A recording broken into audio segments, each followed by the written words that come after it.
İlahi, bir daha bayrağımızı devletler içinde uca ile.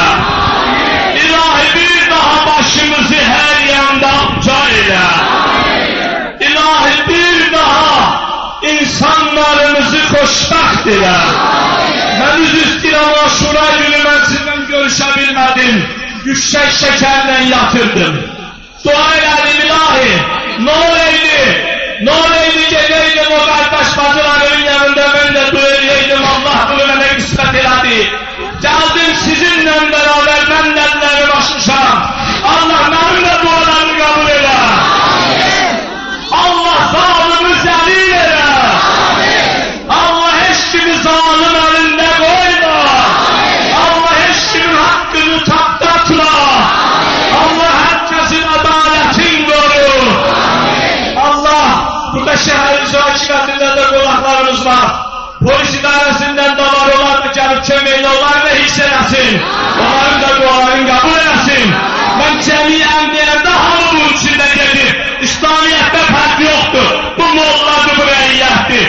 Dua ediyende hamur beraberdir. Ben de reyyet olarak garbet yedirəm. Fəhle de garbet yedir, hükümdar da garbet yedir. Biz ümum insanlara, ümum Müslümanlara dua edirik. Allah dualarımızı kabul etsin. Kabul etsin. Kabul etsin. Üstədə Allahu Ekber.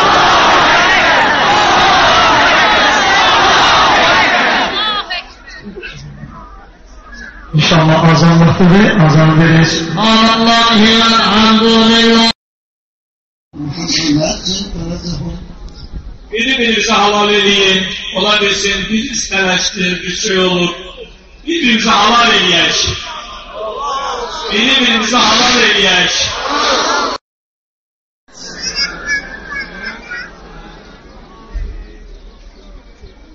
Şahzade İbrahim'in hakkında da bir salavat. Allah'ım.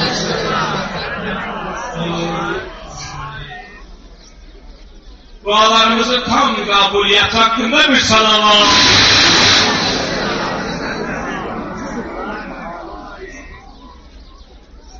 Bu qəbristanlık, qədim bir qəbristanlıqdır. 500 ildə var, Balıqlarmaksız, çoxlu seyitlər var, seyyidələr var, haqlarında uçarı salavat.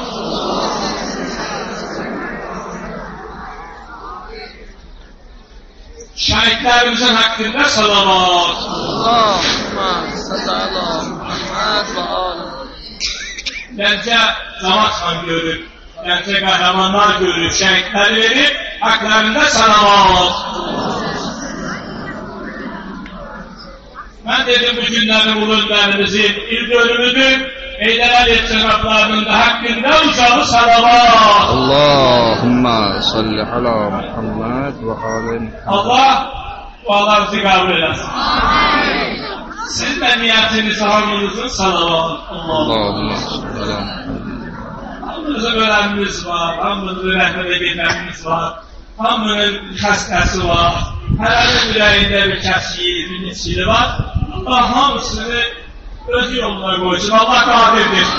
Allah qüdrətlidir. Əssəlamu aleykum və rəhmətullahi və bərəkatuhu. Allah razı olsun.